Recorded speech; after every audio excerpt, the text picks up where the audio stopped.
Kwa jina la Mwenyezi Mungu mwingi wa rehema, mwenye kurehemu.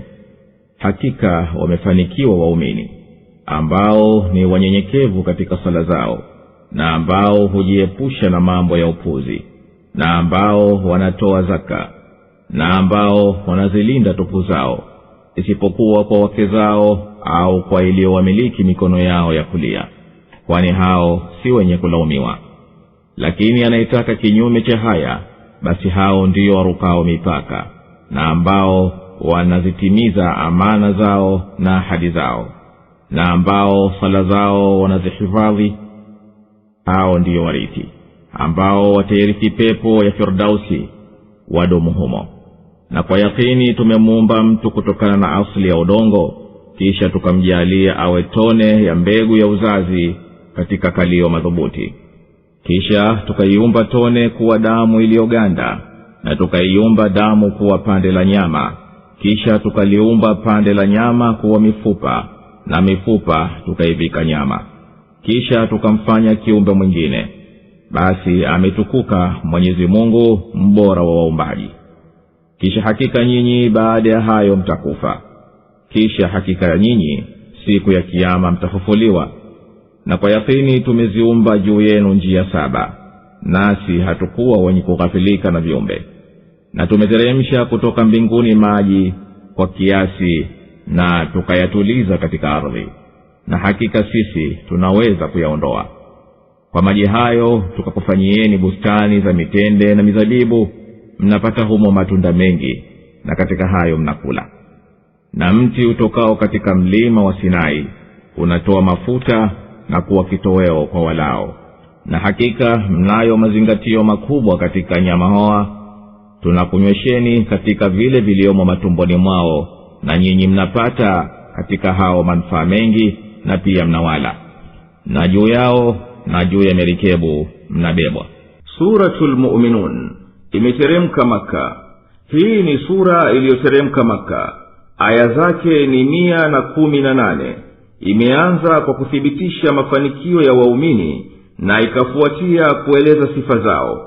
Kisha ikataja asli ya kuumbwa mwanadamu na kubadilika kwake kwa kukua na kuzalikana vizazi vyake, na baadhi ya mambo yanayodhihirisha uwezo wa Mwenyezi Mungu mtukufu.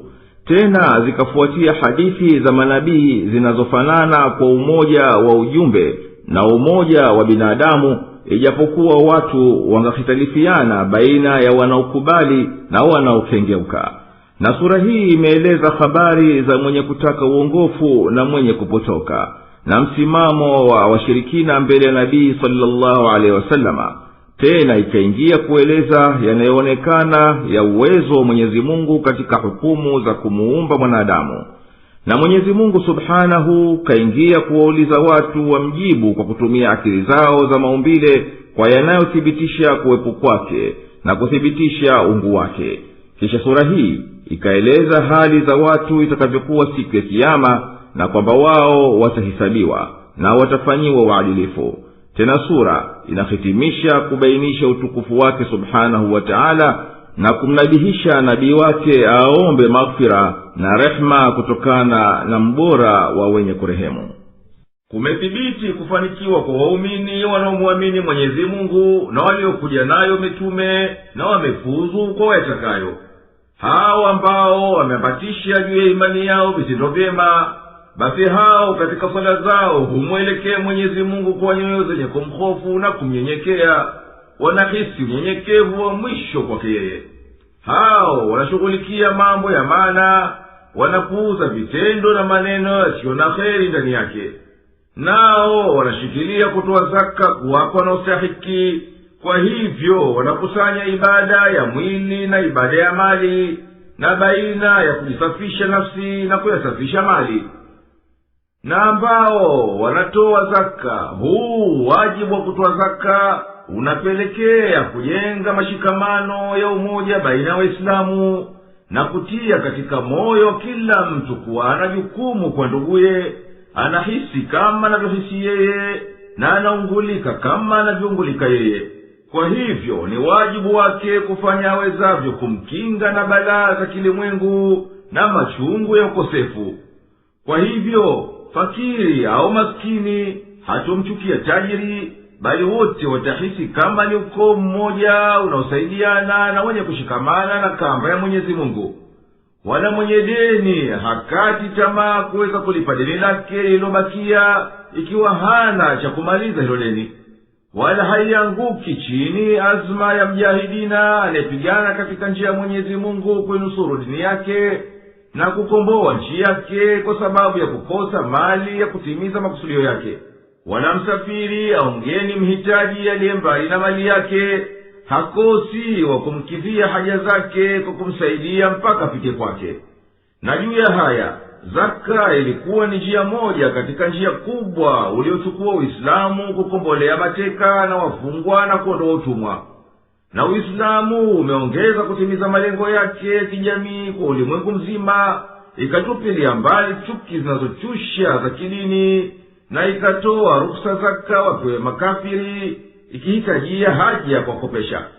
Hali kadhalika hupewa wale wanaoitumikia zaka kama kuikusanya na kuigawa. Pia waandishi na wasafiri na wanaofasiri kwa ajili ya kupatanisha wenye kugombana na wanaowasaidia Waislamu katika vita. Ama makusudio ya kiuchumi ya zaka ni kuondoa ufakiri popote ulipo na kumsaidia kila mwenye haja kama ilivyokwisha tangulia. Nao wanajihifadhi nafsi zao wasiingiane na wanawake, na ambao wanazilinda tupu zao isipokuwa kwa wake zao au kwa iliyoamiliki mikono yao ya kulia, kwani hao si wenye kulaumiwa. Lakini anayetaka kinyume cha haya, basi hao ndio warukao mipaka. Aya hizi zinaambatana na aya nyingine ziliomo katika Suratun Nur zilizoanzia: mzinifu mwanamke na mzinifu mwanamume, mpigeni kila mmoja wao bakorania.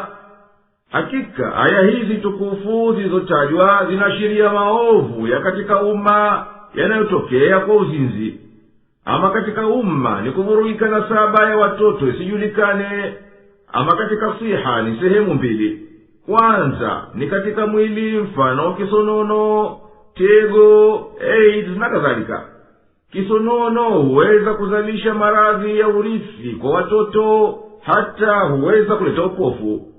Ama tego, yani syphilis, huenea katika mishipa ya damu na hisia na huweza kuishia wazimu. Na pia huenea mpaka kwa vizazi, na huenda mtoto akafa tumboni au akatoka na kilema. Ama maradhi ya AIDS, yani ukimwi, hayo ni maafa yasiyosemeka. Mwenyezi Mungu atulinde nayo. Pili ni kuathirika mishipa ya hisia na akili, kwani uzinzi huweza kuathiri dhamiri ya mtu na kuadhibika nayo, na hata mwishowe kuweza kuingia wazimu. Isipokuwa kwa njia ndoa ya kisheria au wenye kumiliki masuria, hao hawalaumiwi. Zamani utumwa ulikuwa ni jambo la kawaida, na ilikuwa mtu akiweza kuchukua katika wajakazi wake akawafanya kuwa ni wakeze. Na Uislamu ulihalalisha utumwa wa mateka katika vita vilivyofuata sharia, ikiwa maadui nao wanakamata watumwa, basi ilikuwa ni halali kuwatendea wao hali kadhalika. Ikiwa maadui hawafanyi mateka kuwa ni watumwa, basi ilikuwa haiwafali Waislamu kuwafanya mateka kuwa ni watumwa. Mwenye kutaka kuingiliana na mwanamke bila ya kupita njia hizi mbili, basi huyo amevuka mipaka ya sharia hadi ya kuvuka. Na hao waumini wawe ni wenye kuhifadhi kila walichopewa kwa ni amana, ikiwa mali au neno au kitendo au chenginecho, na watimize kila ahadi iliyo baina yao na Mwenyezi Mungu au na watu. Wasihuni amana wala wasivunje ahadi.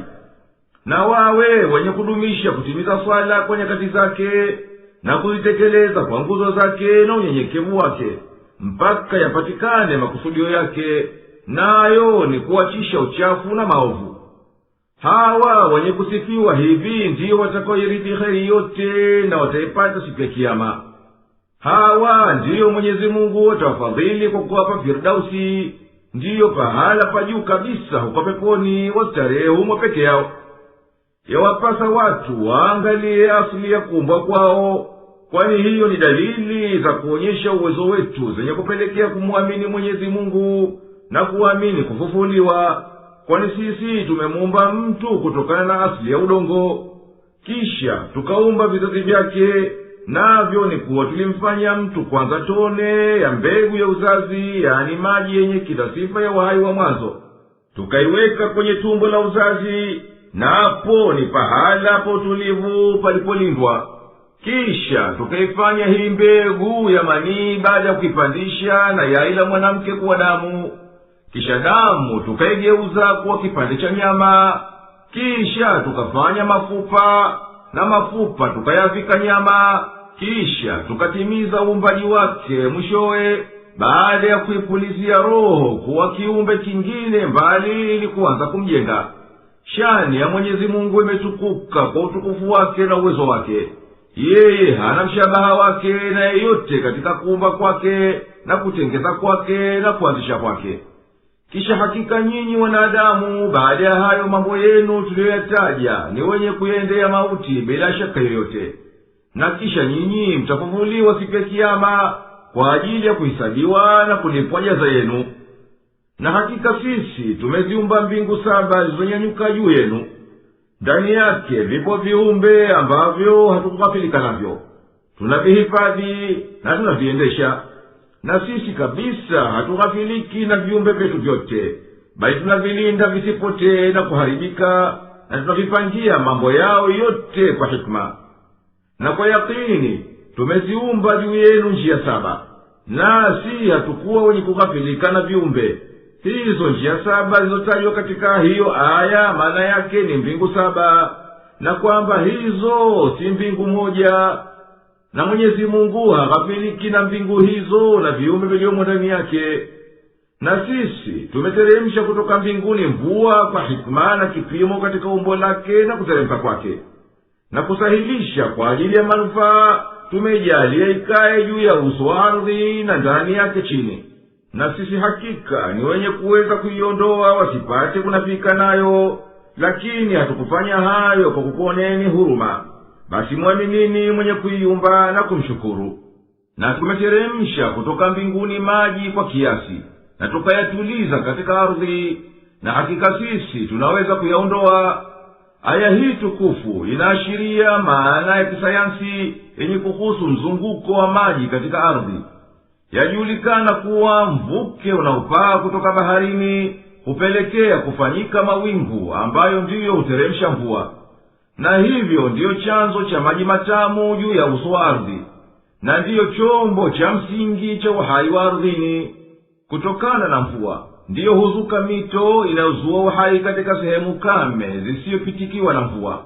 Kisha hiyo mito inamiminika baharini, na hulka inarejea tena kutoka baharini kwenda angani na kwenda nchi kavu, na kisha kuingia baharini mara ya pili.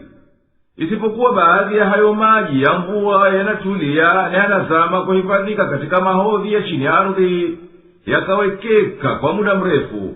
Mfano wa hayo ni hayo maji yanayopatikana chini ya jangwa la magharibi katika Libya, ambayo yamegunduliwa na watafiti hivi karibuni kutokana na asili yake ya kale.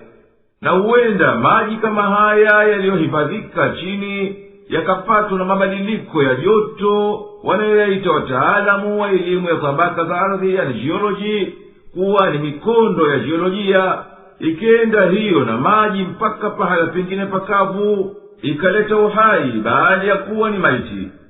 Na aya hii inaonyesha hikma kubwa ya uenezaji wa maji kwa kipimo, yani kipimo cha haki na hikma, kwa ajili ya kuleta manufaa na kupinga madhara.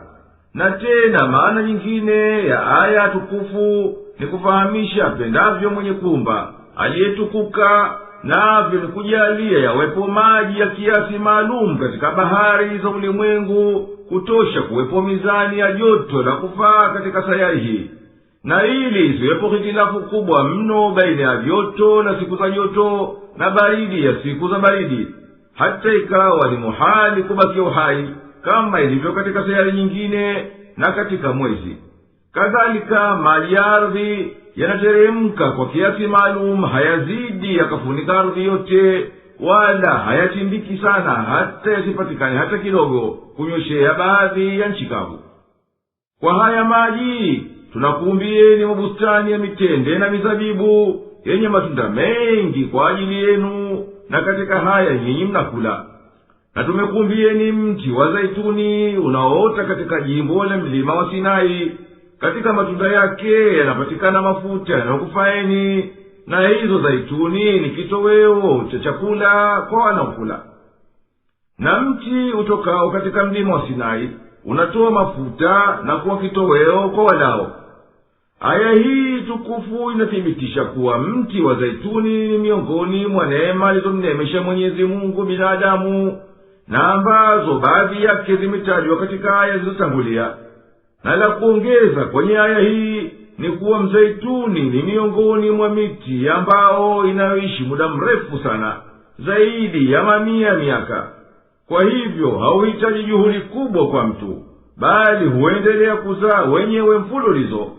Kadhalika una sifa ya kuwa daima kijani, unapendeza kutazama. Uchunguzi wa kisayansi unaonyesha kwamba zaituni ni katika chakula kizuri, kwani ndani yake imo protini nyingi. Vile vile zimo chumvi za calcium, chuma na phosphorus, na hivi ni muhimu na vya kutegemewa katika chakula cha binadamu. Na juu ya hivyo zaituni inayo vitamini A na vitamini B, na kutokana na tunda lake hutolewa mafuta ya zaituni ambayo ni mafuta bora ya mafuta mepesi. Mafuta haya hutumiwa katika chakula. Uchunguzi wa kitabibu unaongeza kusema kuwa zipo faida nyingine katika mafuta ya zaituni, nazo ni kuwa zinasaidia kwa jumla katika viungo vya usagaji wa chakula, na hasa maini. Nayo yanashinda ubora mafuta yote yanayotokana na mimea na wanyama, kwa kuwa hayasababishi maradhi ya mishipa ya damu kama mafuta mengineyo. Na kadhalika yanalainisha ngozi. Na mafuta ya zaituni yana matumizi mengine mengi katika sanaa, yani ufundi, kwani yanatumiwa katika kufanya sabuni nzuri kabisa, na vitu vingine katika ufanyaji wa vyakula na vitu vya sanaa. Na nyinyi mnapata kutokana na nyama hoa, nyama wa kufuga, nao ni ngamia, ng'ombe, kondoo na mbuzi, mambo yanayoonyesha uwezo wetu na fadhila zetu juu yenu kwa kukunemesheni. Tunakunywesheni kutoka matumboni mwao maziwa safi, matamu, mepesi kwa wenye kuyanywa. Na mbali ya maziwa mnapata manufaa mengine kama nyama na sufi na manyoya, na kutokana na hao nyinyi mnaishi na mnaruzukiwa. Na juu ya hao wanyama wa kufuga na merikebu nyingi mnapanda na mnapakiza mizigo. Basi sisi tumekuumbieni njia za usafirishaji na upakizi nchi kavu na baharini, na kwa hizo mnapata kuwasiliana nyinyi kwa nyinyi. Na hakika tulimtuma Nuhu kwa watu wake, akasema, enyi watu wangu, mwabuduni Mwenyezi Mungu. Nyinyi hamna Mungu asiyekuwa yeye. Basi je, hamwogopi? Walisema wale wakuu waliokufuru katika watu wake, huyu si chochote ila ni mtu tu kama nyinyi, anataka kujipa ubora juu yenu. Na lau kuwa Mwenyezi Mungu amependa, basi yakini angeliteremsha malaika. Hatukusikia haya kwa baba zetu wa zamani. Huyu si lolote ila ni mtu mwenye wazimu, basi mngojeeni tu kwa muda. Akasema, Mola wangu mlezi, ninusuru kwa kuwa wamenikanusha. Tukampa wahi, unda jahazi mbele ya macho yetu na uongozi wetu. Basi itapofika amri yetu na ikafurika tanuri, hapo waingize ndani yake wa kila namna, dume na jike na ahali zako, isipokuwa yule ambaye katika wao juu yake imekwisha tangulia kauli. Wala usinitajie hao waliodhulumu, kwani hao bila shaka watazamishwa.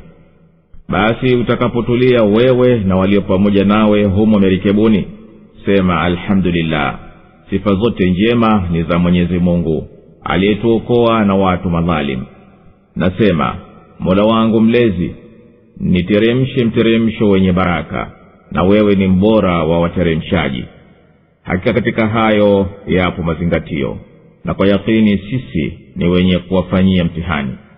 Kisha baada yao tukaanzisha kizazi kingine, tukawapelekea mtume miongoni mwao kuwaambia, mwabuduni Mwenyezi Mungu, hamna Mungu asiyekuwa yeye. Je, hamwogopi? Na katika visa vya watu wa kale pana mazingatio kwa ajili yenu mpate kuamini. Basi sisi tulimtuma Nuhu kwa watu wake, naye akawaambia, enyi watu wangu, mwabuduni Mwenyezi Mungu pekee, kwani nyinyi hamna anayestahiki kuabudiwa asiyekuwa yeye. Hamwogopi adhabu yake na kuondoka neema zake mkimwasi? Wakubwa wa kaumu yake waliokufuru wakiukanya wito wake na wakizuia watu wasimfuate, walisema, hapana ikhtilafu yoyote baina ya Nuhu na nyinyi, kwani yeye ni mtu kama nyinyi, lakini anataka kujipa ubora juu yenu kwa huu wito wake. Na lau kuwa wapo mitume wanaotoka kwa Mwenyezi Mungu kama anavyodai yeye, basi angewaletea malaika. Sisi hatukupata kusikia wito huu katika taarikhi za baba zetu waliotangulia, wala kutumwa binadamu kuwa ni mtume.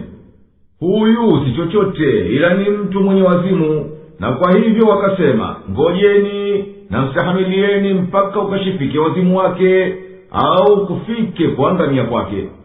Nuhu akamuomba Mola wake mlezi baada ya kukata tamaa kuamini kwao, akasema, ewe Mola wangu mlezi, ninusuru nao na watie adabu kwa sababu ya kukadhibisha kwao wito wangu. Tukamwambia kwa njia ya ufunuo, yani wahi, unda jahazi, nawe utalindwa na uangalizi wetu. Shari yao haitokupata, nasi tutakuongoza katika kazi yako. Na ikifikiria miadi ya kuadhibu na ukaona tanuri na foka maji kwa amri yetu, basi waingize katika jahazi katika kila namna ya viumbe vilivyo hai, dume na jike. Na waingize ahali zako isipokuwa waliokwisha thibitika adhabu yao kwa kukosa kwa imani. Wala usiniombe kuokoa wale waliodhulumu nafsi zao na wakawadhulumu na wengineo kwa ukafiri na waasi, kwani mimi nimewahukumia kuwazamisha kwa sababu ya dhuluma yao ya ushirikina na waasi. Tukampa wahi, unda jahazi mbele ya macho yetu na uongozi wetu. Basi itapofika amri yetu na ikafurika tanuri, hapo waingize ndani yake wakila namna dume na jike na ahali zako, isipokuwa yule ambaye katika wao juu yake imekwisha tangulia kauli. Wala usinitajie hao waliodhulumu, kwani hao bila shaka watazamishwa. Hakika haya maelezo ya tofani lililotokea, ijapokuwa ni kwa muhtasari tu katika hizi aya tukufu, kwa mwenye akili ya kuzingatia yana maana na mambo ya hakika mengi ya kielimu ambayo yanapitia watu wengi. Na tanuri kwa lugha ni jiko la kuchomea mikate, au pia ni uso wa ardhi na kila chenye kutimbuka maji na kila penye mkusanyiko wa maji. Na siwepesi kusema kwa yakini tarehe ya hiyo tofani, kwani zilitokea tofani nyingi zama za kale, kama katika Babilonia, bara Hindi na Amerika. Na zipo baadhi ya hadithi za kienyeji mbalimbali zinazotaja habari za tofani, lakini haielekei kuwa hadithi hizo ndiyo zimehusu hii tofani kubwa au tofani ya Nuhu.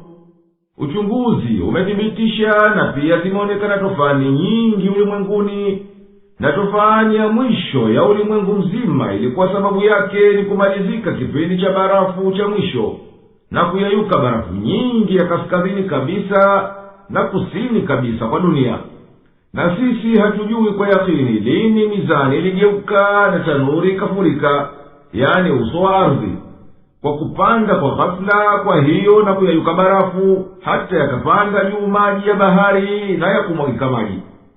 Yafaa kutaja kuwa kuyayuka barafu ya zama za barafu za mwisho kulileta hali ya hewa yenye mvua nyingi sana katika sehemu za dunia zilio mbali na huko kaskazini na kusini kabisa kwa ulimwengu, kama vile katika bahari ya kati, yani Mediterranean. Kwa vyovyote vile ilivyo, inakubalika kuwa hatuna ushahidi wa kuweza kusema lini hasa zilikuwa hizo zama za Nuhu na kaumu yake. Yaliyodhahiri kuwa yote hayo ni miujiza ya Mwenyezi Mungu, na katika miujiza ni kuwa Nuhu aliwanasihi watu wake na akawaonya na ghadhabu ya Mwenyezi Mungu. Na Mwenyezi Mungu akafunua kuwa atawazamisha ikiwa hawakutengenea. Na tena akamfunulia aunde merikebu, kisha ikaja amri ya Mwenyezi Mungu, na mizani ikapinduka, na tanuri ikafurika, ikamiminika mvua kuthibitisha aliyoyasema Mwenyezi Mungu kumwambia Nuhu, ya kwamba Mwenyezi Mungu anajua kuwa hatuamini mtu katika kaumu yake baada ya wale waliokwisha amini. Na ukishapanda na ukatua wewe na walio pamoja nawe katika jahazi hiyo, basi sema kwa kumshukuru Mola wako mlezi, alhamdulillah, sifa zote njema ni za Mwenyezi Mungu ambaye ndiye aliyetuokoa na shari ya watu makafiri walioasi. Na useme, ewe Mola mlezi, nijalie nishuke mashukio yenye baraka, pahala pazuri pa kukaa wakati wa kuteremka nchi kavu, na ulitunikie amani hapo, kwani ni wewe tu peke yako unayeweza kuteremsha pahala pa kheri na amani na salama. Hakika katika kisa hichi yapo mazingatio na mawaidha mengi, na hakika sisi tunawajaribu, yani tunawapa mtihani waja wetu wa kheri na shari, na ndani ya nafsi zao wana utayarisho wa yote hayo.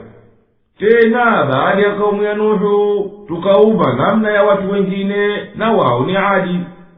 Tukawapelekea Hud, naye ni katika wao. Tukawaambia kwa ulimi wake, mwabuduni Mwenyezi Mungu peke yake, kwani nyinyi hamna Mungu anayestahili kuabudiwa asiyokuwa yeye. Ni yeye peke yake anayefahamu mwogope. Basi je, mmeihofu adhabu yake mkimwasi? Na wakubwa katika watu wake waliokufuru na wakakanusha mkutano wa akhera, na tukawadekeza kwa starehe katika maisha ya dunia, walisema, huyu si chochote ila ni binadamu kama nyinyi, anakula mlacho na anakunywa mnywacho. Na nyinyi mkimtii mtu kama nyinyi, basi hakika mtakuwa hasarani. Hivyo anakuahidini hati ya kwamba mtakapokufa na mkawa udongo na mifupa kuwa mtatolewa. Hayawi hayo mnayoahidiwa. Hapana, ila uhai wetu wa duniani tu. Tunakufa na kuishi basi, wala sisi hatutafufuliwa. Huyu si lolote ila ni mtu anayemzulia Mwenyezi Mungu uongo, wala sisi sio wa kumwamini. Akasema, Mola wangu mlezi, ninusuru kwa sababu wananikanusha. Akasema, baada ya muda mchache watakuwa wenye kujuta. Basi ukawanyakuwa ukelele kwa haki, na tukawafanya kama takataka zinazoelea juu ya maji, ikapotelea mbali kaumu ya madhalimu. Kisha tukaleta baada yao vizazi vingine. Hapana umma uwezao kutanguliza ajali yake wala kuikawiza. Kisha tukawatuma mitume wetu mmoja baada ya mmoja. Kila umma alipowafikia mtume wao walimkanusha. Tukawafuatanisha hawa baada ya hawa, na tukawafanya ni hadithi za kusimuliwa, wakapotelea mbali watu wasioamini. Kisha tukamtuma Musa na nduguye Harun pamoja na ishara zetu na hoja zilizo wazi kumwendea Firauni na wakuu wake, lakini walijivuna, nao walikuwa watu majeuri. Wakasema, je, tuwaamini wanadamu wawili hawa kama sisi, na ambao watu wao ni watumwa wetu? Basi wakawakanusha na wakawa miongoni mwa walioangamizwa. Na hakika tulimpa Musa kitabu ili wapate kuongoka, na tukamfanya mwana wa Mariamu na mama yake kuwa ni ishara, na tukawapa makimbilio kwenda mahali palipoinuka penye utulivu na chemchem za maji. Na wakubwa katika kaumu yake waliokufuru na kukadhibisha kukutana na Mwenyezi Mungu na mambo ya akhera ya hisabu na malipo, na tukawapa sehemu kubwa ya starehe na neema, wakasema kwa kukanusha wito wake na kuwazuia watu wasimfuate, hapana hitilafu yoyote baina ya Hudi na nyinyi. Anakula chakula hicho hicho mnachokula nyinyi, na anakunywa vinywaji hivyo hivyo mnavyovinywa nyinyi. Mfano wa huyu hawezi kuwa mtume, kwa sababu hana sifa msizokuwa nazo nyinyi. Na wakawahadharisha kwa nguvu na mkazo, wakiwaambia, mkimtii mtu aliye kama nyinyi kwa utu wake, basi nyinyi hakika mtakuwa mmehasiri, kwa kuwa hamtapata manufaa yoyote mkimfuata. Wakawaambia pia katika kukanya kufufuliwa, hivyo Hud anakuahidini kuwa mtafufuliwa kutoka makaburini kwenu baada ya kusha kufa kwenu, na mkawa udongo na mafupa yasiyokuwa na nyama na mishipa. hayo wanayokuahidini ni ya mbali mno, wala hayatakuwa abadan. Hapana uhai ila mmoja tu, nao ndiyo huu uhai wa duniani ambao tunauona una mauti na uhai unaotupitia. Kinachozaliwa kinazaliwa, na kilicho hai kinakufa, wala hatutofufuliwa baada ya kushakufa kabisa. Huyu si chochote ila ni mtu aliyemzulia Mwenyezi Mungu, na akadai kwamba Mwenyezi Mungu kamtuma yeye, na amesema uongo katika hayo anayotuitia, wala hatutomsadiki abadan. Huda akasema baada ya kushakata tamaa kuamini kwao, ewe Mola wangu mlezi, ninusuru na uwatie adabu kwa sababu ya kukadhibisha wito wangu. Mwenyezi Mungu akamwambia Hud kuzidi kutilia nguvu ahadi yake, baada ya muda mchache watakuja juta kwa walioyafanya, itakuwateremkia adhabu. Ukawachukua ukelele mkali ulioahidi kisha kama walivyostahiki, tukawafanya kwa udhalili na udhaifu kama vijiti na majani ya miti yanayochukuliwa na maji ya mvua, na huko ni kuteketea na kupotelea mbali na rehema kwa madhalimu kwa ukafiri wao na waasi wao. Kisha baada yao tukawaumba kaumu nyingine wasiokuwa wao, kama kaumu ya Saleh na ya Luthi na Shuaib. Kila umma una zama zake maalum, hazitangulii wala hazikawii. Kisha tukawatuma mitume wetu wakifuatana, kila mmoja kwa kaumu yake. Kila akija mtume kwa kaumu yake waliokadhibisha wito wake, nasi tukawateketeza mfululizo, na tukazifanya habari zao ni hadithi za watu kusimuliana na kustajabia. Basi hao kaumu wasioisadiki haki wala hawaifuati, wametengeka mbali na rehema na wamehiliki. Kisha tukamtuma Musa na nduguye Harun, tukawapa dalili za kukata kuthibitisha ukweli wa ujumbe wao, na hoja wazi yenye kudhihirisha kuwa wao ni kweli wametumwa kutoka kwangu. Tuliwatuma wawili hao kwa Firauni na kaumu yake, wakakataa kuamini kwa ajili ya takaburi, na wao ni watu waliokuwa wakisifika kwa kiburi na majivuno na ujeuri. Wakasema kwa mastaajabu na kukanya, je, tuamini wito wa watu wawili walio ni wanadamu kama sisi, na tena watu wao hawa wana wa Israeli ni wenye kutunyenyekea sisi na kututii kama ni watumwa? Basi waliwafanya waongo katika huo wito wao, na wakawa wenye kuhiliki kwa kuzamishwa. Na hakika tulimfunulia Musa Taurati apate kuongoa watu wake kwa yaliyomo ndani yake ya uongozi kuendea hukumu na njia za mafanikio. Na tumemjalia Isa bin Maryamu na mama yake kwa vile kuchukua mimba bila kuingiliwa na mtu, na kuzaliwa yeye Isa bila ya baba, kuwa dalili ya kukata ya uwezo wetu wenye kushinda. Na tukamweka Maryamu pahala pa kukaa penye ardhi iliyonyanyuka na kukunjuka panapofaa kukaa, na pana maji mengi, na hayo ndiyo yanawezesha maisha ya starehe. Enyi mitume, kuleni vyakula vizuri na tendeni mema, hakika mimi ni mjuzi wa mnayoyatenda. Na kwa yakini huu umma wenu ni umma mmoja, na mimi ni Mola wenu mlezi, basi nicheni mimi.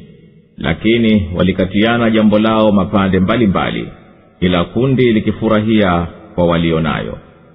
Basi waache katika ghafla yao kwa muda. Je, wanadhani ya kuwa kwa vile tunavyowapa mali na watoto ndiyo tunawahimizia kheri? Lakini wenyewe hawatambui. Kwa hakika hao ambao kwa kumwogopa Mola wao mlezi wananyenyekea, na wale ambao ishara za Mola wao mlezi wanaziamini, na wale ambao Mola wao mlezi hawamshirikishi, na wale ambao wanatoa walichopewa, na hali nyoyo zao zinaogopa kwa kuwa watarejea kwa Mola wao mlezi, basi wote hao ndiyo wanaokimbilia katika mambo ya kheri, na ndiyo watakaotangulia kuyafikia. Na hatuilazimishi nafsi ila kwa kadri ya uwezo wake, na tunacho kitabu kisemacho kweli, nao hawatadhulumiwa. Lakini nyoyo zao zimeghafilika na hayo, na wanajua vitendo vinginevyo wanavyovifanya. Hata tutakapowatia katika adhabu wale waliodekezwa kwa starehe kati yao, hapo ndipo watakapoyayatika. Msiyayatike leo, hakika nyinyi hamtanusurika nasi, hakika zilikuwa aya zangu mkisomewa, nanyi mkirudi nyuma juu ya visigino vyenu, na huku mkitakabar, na usiku mkiizungumza kwa dharau. Je, hawakuifikiri kauli? Au yamewajia yasiyowasikia baba zao wa zamani? Au hawakumjua mtume wao, ndiyo maana wanamkataa? Au wanasema ana wazimu? Bali amewajia kwa haki, na wengi wao wanaichukia haki. Na lau kuwa haki ingelifuata matamanio yao, basi zingeliharibika mbingu na ardhi na waliomo ndani. Bali tumewaletea ukumbusho wao, nao wanajitenga mbali na ukumbusho wao. Au unawaomba ujira, lakini ujira wa Mola wako mlezi ni bora, na yeye ndiye mbora wa wanaoruzuku. Na kwa yakini wewe unawaita kwenye njia iliyonyooka, na hakika wale wasioiamini akhera wanajitenga na njia hiyo. Na lau tungeliwarehemu na tukaondolea shida walionayo, bila shaka wangeliendelea katika upotofu wao vile vile wakitangatanga. Na hakika tuliwatia adhabu kali, lakini hawakuelekea kwa Mola wao mlezi, wala hawakunyenyekea mpaka tulipowafungulia mlango wa adhabu kali. Hapo ndipo wakawa wenye kukata tamaa. Tumewaambia mitume wafikishie watu wao, kuleni vyakula vya kila namna vya halali na vizuri, na stareheni na ishukuruni neema yangu kwa vitendo vyema. Hakika mimi ni mjuzi wa miyatendayo, na nitakulipeni kwayo. Na tukawaambia wafikishie watu wao, hakika hii dini niliyokutumieni mwifikishe ni dini moja kwa mitarafu ya imani na misingi ya sharia. Na hakika nyinyi ni umma mmoja katika vizazi vyote. Miongoni mwao wapo walioongoka na wapo waliopotoka. Na mimi ndiye Mola wenu mlezi niliyekuamrisheni mwifuate. Basi ogopeni adhabu yangu pindi mkiasi. Lakini watu walilikatakata hili jambo la dini yao. Wapo kati yao walioongoka na wapo waliopotoka, ambao wakafuata matamanio yao. Wakafarikiana kwa sababu hiyo, wakawa makundi mbalimbali yenye kufanyiana uadui. Kila kikundi kinafurahi kwa walionayo, kwa kudhania kuwa wao tu ndio waliosibu. Basi ewe Muhammad, waachilie mbali makafiri na ujinga wao na kukafilika kwao, maadamu wewe umekwisha wanasihi mpaka Mwenyezi Mungu awahukumia adhabu baadaye. Hivyo hawa maasi wanadhania kwamba pale sisi tunapowawacha ukistarehe na mali na watoto tuliowapa, ndiyo basi sisi tumekuwa radhi nao na kheri tukawamimilikia mbio mbio na kwa wingi.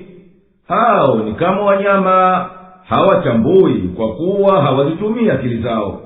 Mimi si radhi nao, na hizi neema ni kuwapururia tu, kuwapa muda. Hakika wale ambao humhofu Mwenyezi Mungu na humwogopa, na zimejaa ndani yao hofu ya mwenyewe subhanahu, na wale ambao wanaziamini ishara za Mola wao mlezi zilizomo ulimwenguni na zinazosomwa katika kitabu kilichoteremshwa, na wale ambao hawamshirikishi Mwenyezi Mungu na yeyote, na wale ambao wanatoa katika vile anavyowaruzuku Mwenyezi Mungu, na wanafanya amali yao na hali wao wana hofu wasifanye taksiri, kwa sababu bila shaka wao ni wenye kurejea kwa Mwenyezi Mungu kwa kufufuliwa na watahesabiwa. Hao wote ukimbilia na amali zao kuendea kupata kheri, na wao ni wenye kuwatangulia wengineo katika kupata huko. Na sisi hatumlazimishi mtu yoyote ila kwa analoliweza kulifanya, kwa sababu limo ndani ya makdara yake. Na kila amali katika amali za waja zimesajiliwa kwetu katika kitabu, na tutawapa habari zake kama zilivyo. Na wao hawatadhulumiwa kwa kuongezewa adhabu wala kupunguziwa thawabu. Lakini makafiri kwa sababu ya inadi yao na chuki zao ni wenye kughafilika na kufanya kheri, na kujikalifu kufanya liwezekanalo, na kwamba kuna hisabu ya kuchungua kila kitu. Na mbali na hayo, bado wanavyo vitendo vingine viovu wanavyodumu navyo. Na sisi tunapowapatiliza adhabu matajiri wenye kudeka katika starehe zao, hupiga makelele na wakayayatika kuomba msaada, basi tunawaambia msiyayatike wala msiombe msaada hivi sasa, hamtatoka ndani ya adhabu yangu, wala kuyayatika kwenu hakufai kitu. Hamna udhuru, kwani aya zangu zenye kuteremshwa kwa wahi zilikuwa mkisomewa, nanyi mkizipuuza kwa mapuuza yenye kugeuza hali zenu, na wala hamkuzisadiki wala hamkuzifuata kwa vitendo. Na nyinyi katika mapuuza yenu mlikuwa mnatakabari na mnafanyia maskhara, mkiutaja huu wahi kwa sifa mbaya mnapokutana katika tanusi zenu za usiku. Je, hao wenye kupuuza wamekuwa wajinga hata hawakuizingatia Qur'ani wakaijua kwamba hii hakika ni haki? Au huu wito wa Muhammad kwao umekuwa ni namna mbali kuliko waliokuja nayo mitume wengine kwa kaumu zilizokwisha tangulia, walio ambao baba zao waliwawahi? Au hawamjui mtume wao Muhammad aliyekulia kati yao katika tabia zake tukufu ambazo hazijapata kuwa na uongo, na wao hivi sasa wanaukataa wito wake kwa dhulma na husda? Au wanasema kuwa huyu ni mwenda wazimu? Hasha, huyu hakika akawaletea dini ya haki, na wengi wao wanaichukia haki, kwani hiyo ni kinyume na matamanio yao na mapenzi yao. Basi kwa hivyo hawamwamini. Ingelikuwa haki inafuata matamanio yao, fisadi ungelienea ulimwenguni, na hawa za nafsi zingelipambana wenyewe kwa wenyewe. Lakini sisi tumwapelekea Qur'ani ambayo inawakumbusha haki, ambayo inapasa wote wajumuike juu yake, na juu ya hivyo wao wanayapuuza hayo. Na lau kuwa haki ingelifuata matamanio yao, basi zingeliharibika mbingu na ardhi na waliomo ndani. Bali tumewaletea ukumbusho wao, nao wanajitenga mbali na ukumbusho wao. Hilo neno haki ni tamko lenye maana kadhaa. Huweza kuwa maana yake ni Mwenyezi Mungu Subhanahu wa Ta'ala, mfano wa kauli yake mtukufu, ametukuka Mwenyezi Mungu wa haki. Pengine huwa maana yake ni Qur'ani, kwa mfano, hakika sisi tumekutuma kwa haki. Na huenda kukusudiwa dini yote, yani miongoni mwake ni Qur'ani na Sunna, yani hadithi sahihi. Mfano wa kauli yake, nasema imekuja haki na uongo umetoweka. Na ilivyo dhahiri katika tamko la haki hapa ni kuwa makusudio yake ni ile maana ya kwanza, yani Mwenyezi Mungu aliyetakasika na kutukuka. Na kwa hivyo maana iliyokusudiwa na aya ni lau kuwa mwenendo Mwenyezi Mungu unafuatana na watakavyo na wanaoyapendekeza wakafiri, mpango usingelibakia katika hali iliyosimamia shani ya mpango wa mbingu na ardhi na wa viumbe vilivyomo ndani yake. Lakini Mwenyezi Mungu mwenye hikma kuu na uwezo wa kutenda na ujuzi wake ulioenea kwa viumbe vyake, na hikma yake ikadhamini kwa mpango madhubuti, na Qur'ani kusema kwa uwazi ya kwamba mbingu zina viumbe, anatuelekeza tufahamu kwanza kwa kuamini hayo kwa ujumla ni yakini. Tuache tafsiri yake mpaka apendavyo Mwenyezi Mungu Subhanahu kuidhihirisha kwa kuambatana na kauli yake. Tutawaonyesha ishara zetu angani na katika nafsi zao. Pili, anatuelekeza kwenye utafiti wa kisayansi kama tunaweza, kwani kufikiria hakika hii inatutilia nguvu imani yetu, na imani ndiyo lengo muhimu katika kuelekea kwetu kwenye ishara hizo. Kwani ewe nabii, unawataka ujira kwa huku kufikisha kwako ujumbe? Hayakuwa hayo, kwa kuwa ujira, hakika ujira wa Mola wako mlezi ni bora zaidi kuliko walionao wao, na yeye ndiye mbora wa kutoa. Na hakika wewe Muhammad, hapana shaka yoyote unawaitia dini ambayo ndiyo njia iliyonyoka yenye kupelekea uokovu. Na hakika hao wasioiamini akhera na yaliyoko huko ya pepo au moto, wanaiacha njia iliyonyoka inayomhifadhi mpitaji, wakaishika njia ya ubabaishi na misukosuko na ufisadi. Na lau tungeliwarehemu na tukawaondolea madhara walioteremkia katika miili yao na ukame katika mali yao na mfano wa hayo, basi hapana shaka yoyote wangelizidi ukafiri na wakaendelea katika maasi na jeuri. Na sisi kwa hakika tuliwapa adhabu kama kwa kuwaua au kuwaletea njaa, na wala hawakumnyenyekea Mola wao mlezi, bali waliendelea na jeuri zao na kiburi chao kiasi ya kuondoka tu hiyo adhabu. wanashikilia kupuuza kwao mpaka pale tunapopatiliza kwa adhabu kali ya njaa au mauaji hapa duniani. Huwa tena wanababaika na kukata tamaa, hawaioni njia ya kuvuka.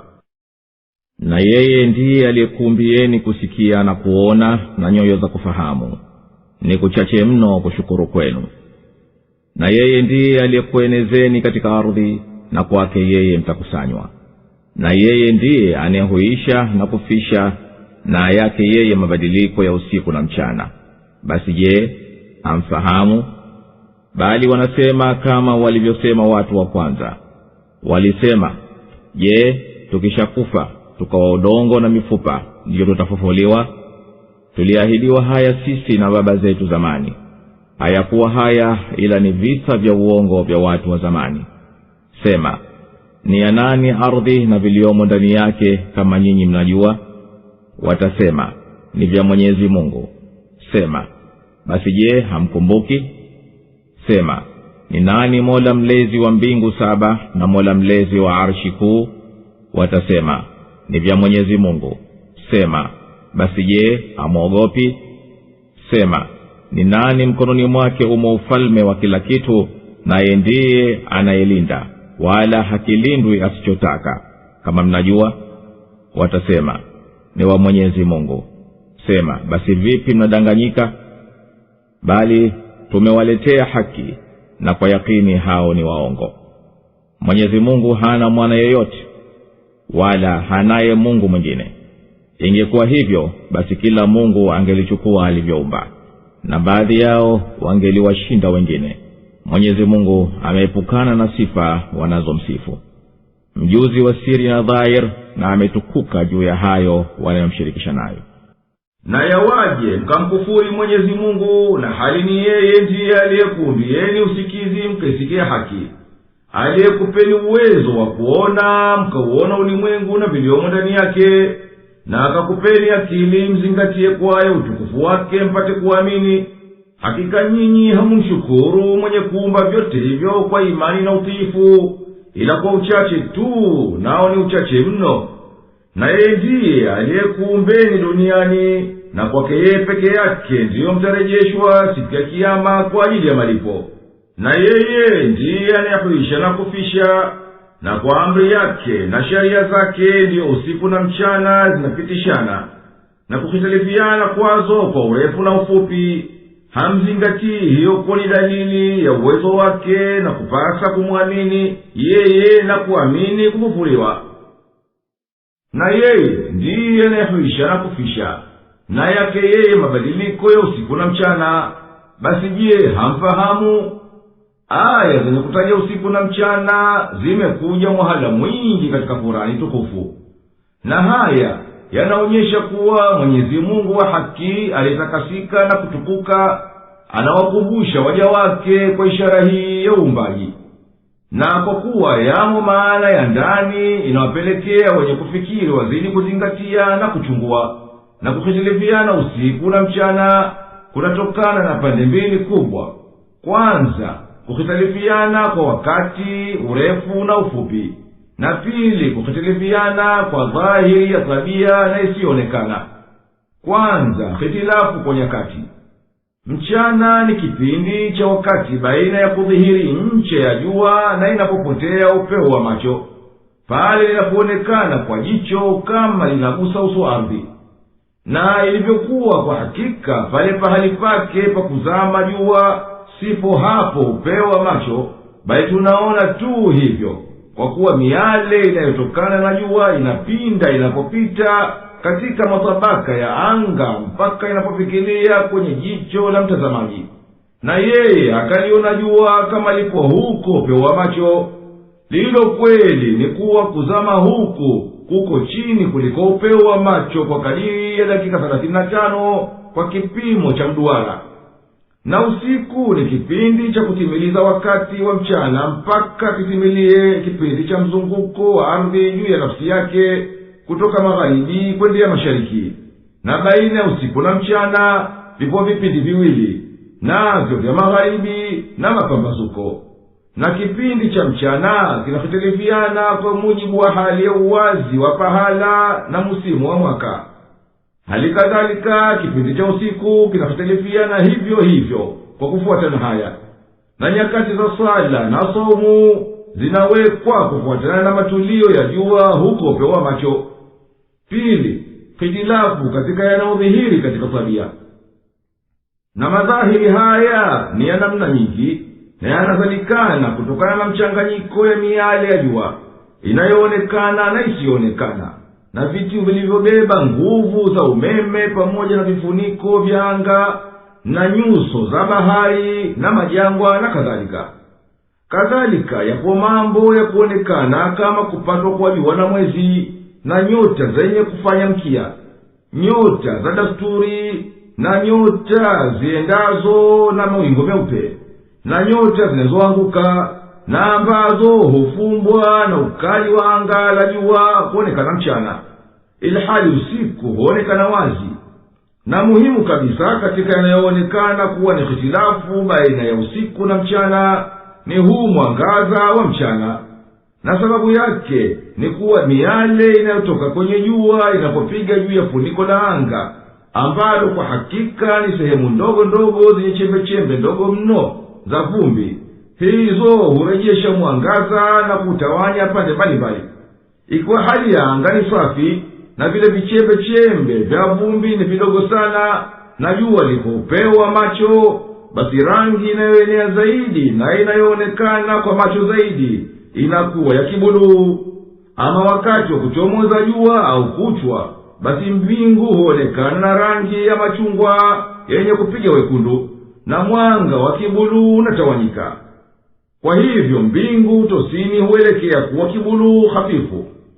Na wakati wa kutua jua tunaona rangi ya kijani kiasi ya nukta moja hivi au akali pembezoni mwake. Huu huitwa mmetuko wa kijani, na aghlabu yake huonekana unapokuwa baharini au nyuma ya kilele cha mlima au hata kwenye kuta za majumba.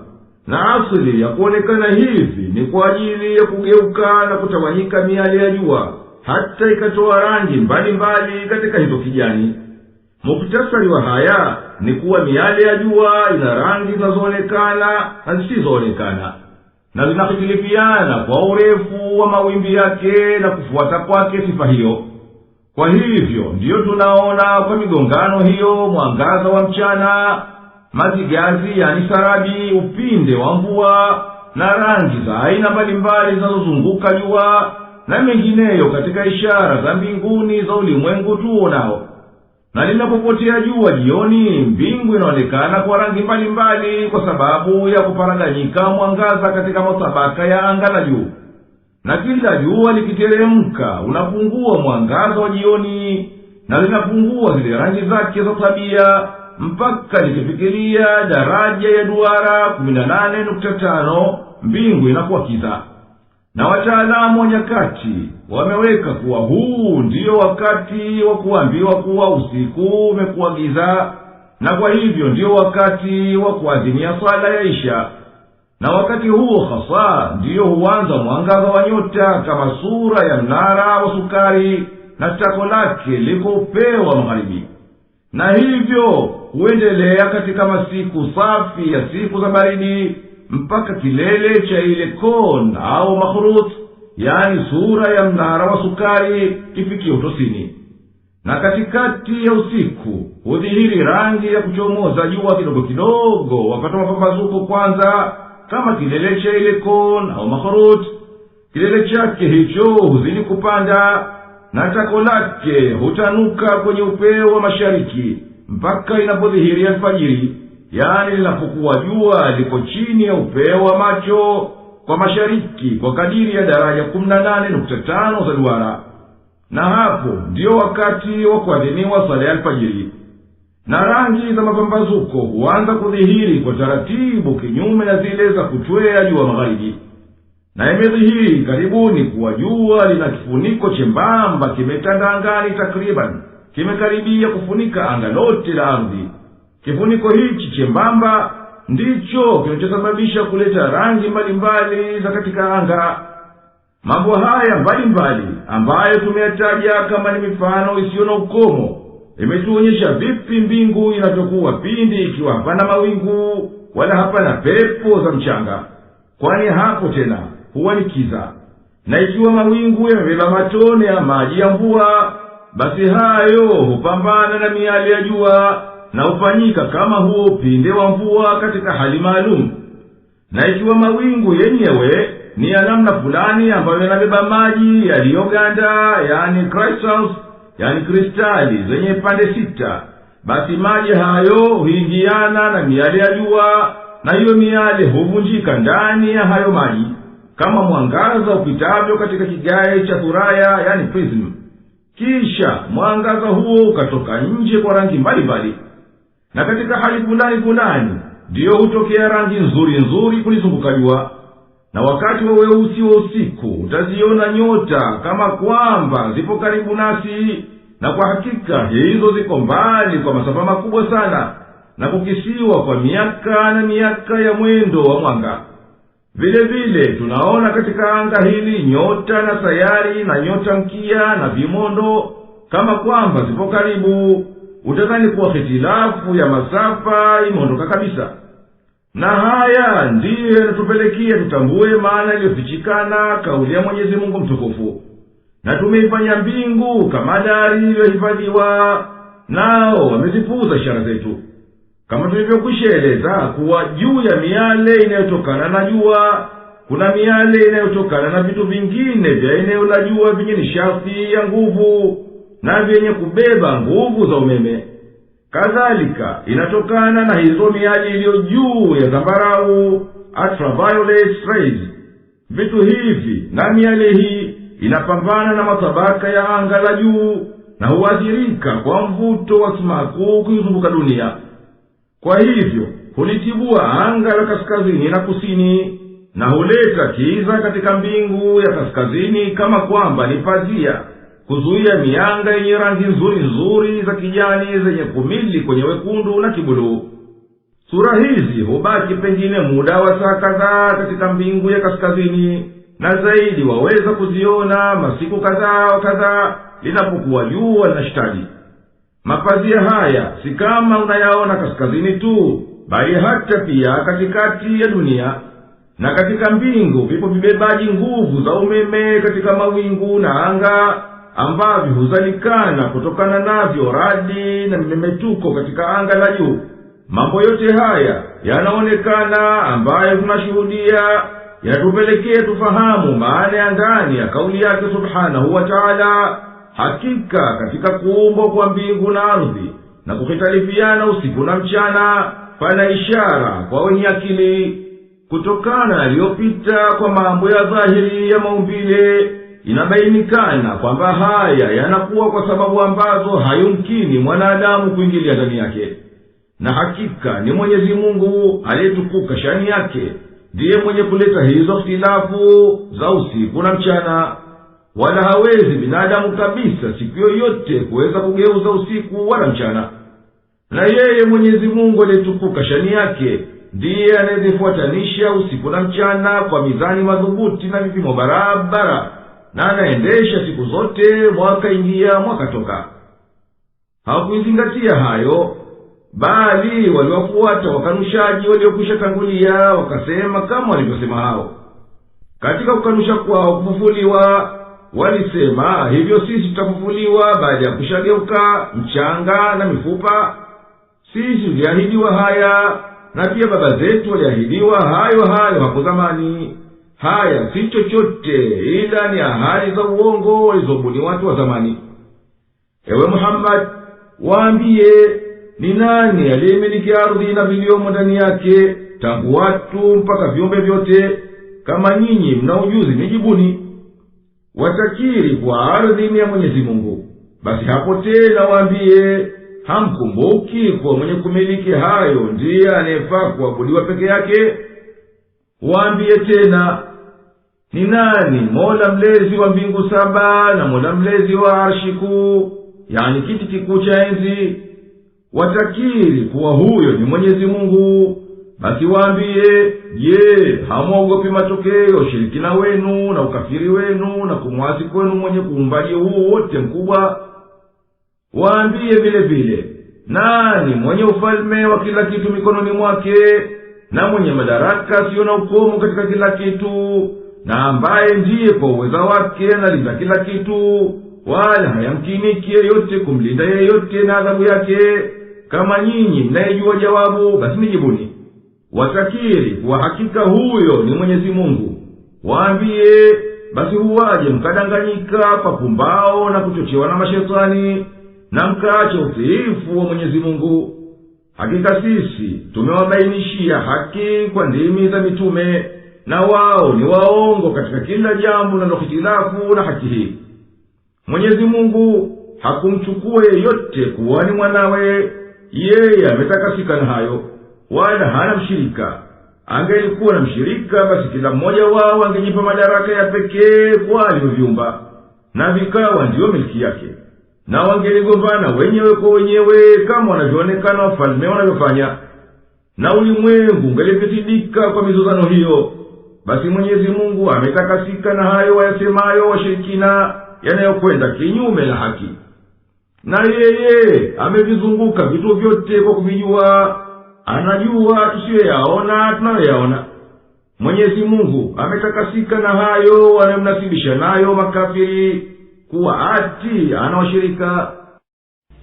Sema, Mola wangu mlezi, ukinionyesha adhabu walioahidiwa, Mola wangu mlezi, usinijalie katika watu madhalim hao, na hakika sisi ni waweza wa kukuonyesha tuliowaahidi. Kinga maovu kwa kutenda yaliyomema zaidi, sisi tunajua wayasemayo. Nasema, Mola wangu mlezi, najikinga kwako na wasiwasi wa mashetani, na najikinga kwako Mola wangu mlezi wasinikaribie. Mpaka yanapomfikia mmoja wao mauti husema, Mola wangu mlezi nirudishe, ili nitende mema sasa badala ya yale niliyoyaacha. Wapi? Hii ni kauli aisemayo yeye tu, na nyuma yao kipo kizuizi mpaka siku watapofufuliwa. Basi litapopulizwa baragumu, hapo hautakuwepo ujamaa baina yao siku hiyo, wala hawataulizana. Ama wale ambao mizani zao zitakuwa nzito, hao ndio wenye kufanikiwa, na wale ambao mizani zao zitakuwa nyepesi, hao ndio waliozitia hasarani nafsi zao, na katika jahannam watadumu. Moto utababua nyuso zao, nao watakuwa na nyuso zilizokunjana. Je, hazikuwa aya zangu mkisomewa na nyinyi mkizikanusha? Watasema, Mola wetu mlezi, tulizidiwa na uovu wetu na tukawa watu tuliopotea. Mola wetu mlezi, tutoe humo motoni, na tufanyapo tena basi kweli sisi ni wenye kudhulumu. Atasema Mwenyezi Mungu, tokomeeni humo, wala msinisemeze.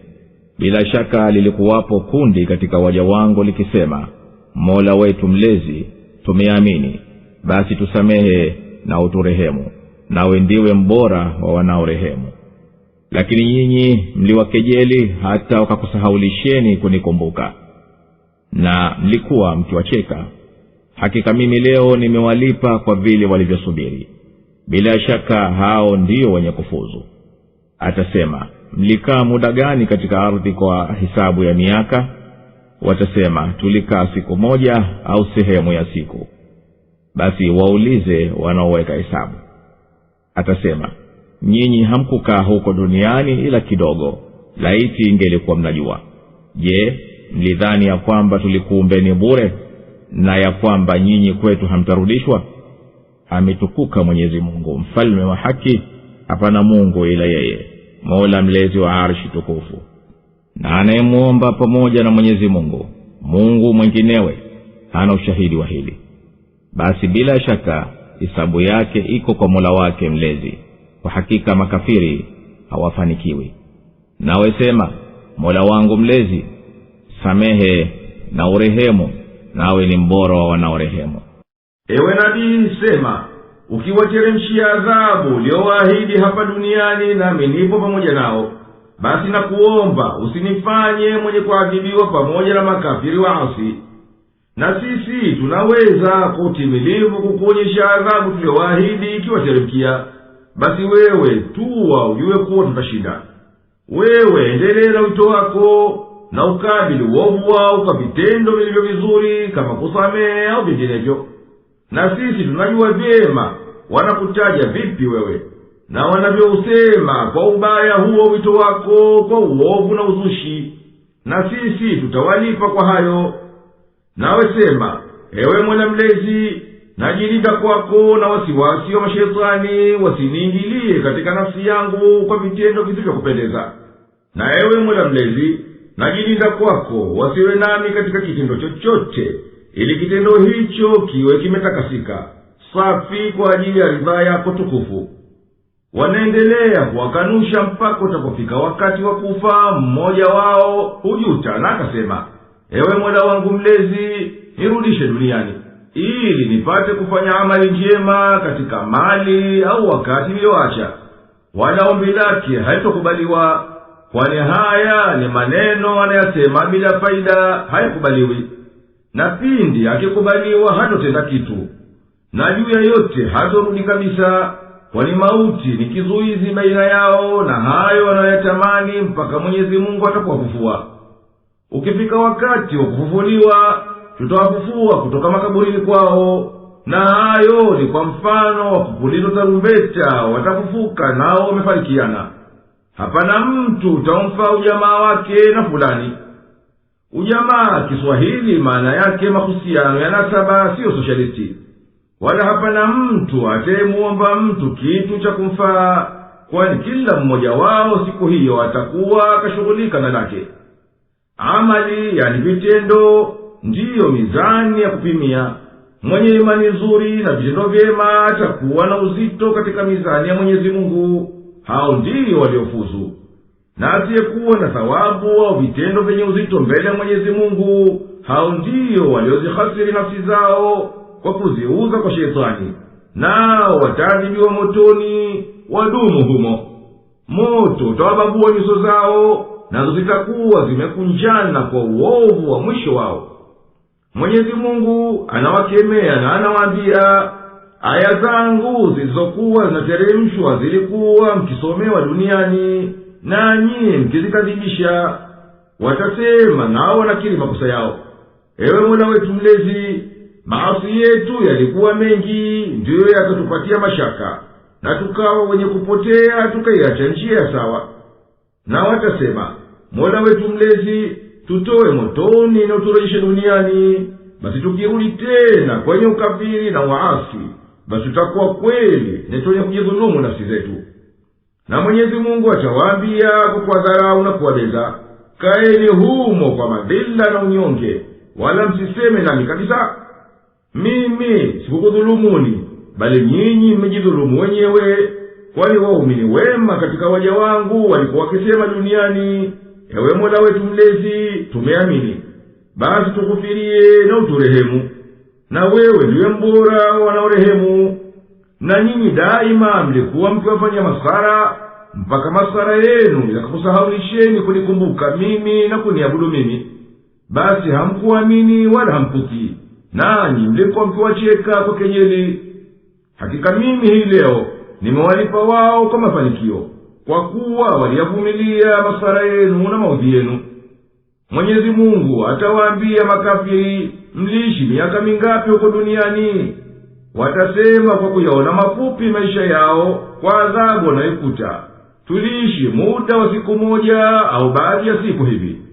Basi waulize wanaoweza kuhesabu, sisi tumeshughulishwa na hii adhabu. Basi Mwenyezi Mungu atawaambia, hamkuishi duniani la muda mchache tu, na lao ingelikuwa mnajua malipo ya ukafiri na uasi, na kwamba starehe ya duniani ni chache, mngeliamini na mkafiri.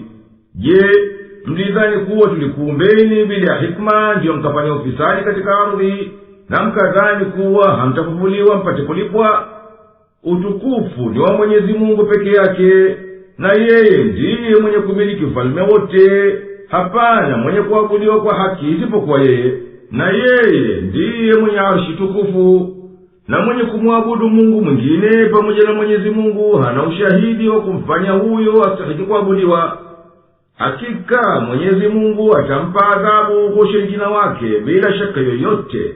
Hakika makafiri hawaongokewi, bali wataongokewa ni waumini. Nasema ewe nabii, ukimlingania Mwenyezi Mungu na kumnyenyekea. Ewe Mola wangu mlezi, nisamehe dhambi zangu na nirehemu, kwani wewe ni mbora wanaorehemu, kwa sababu rehema yako imeenea na ipo karibu kwa watendao mema.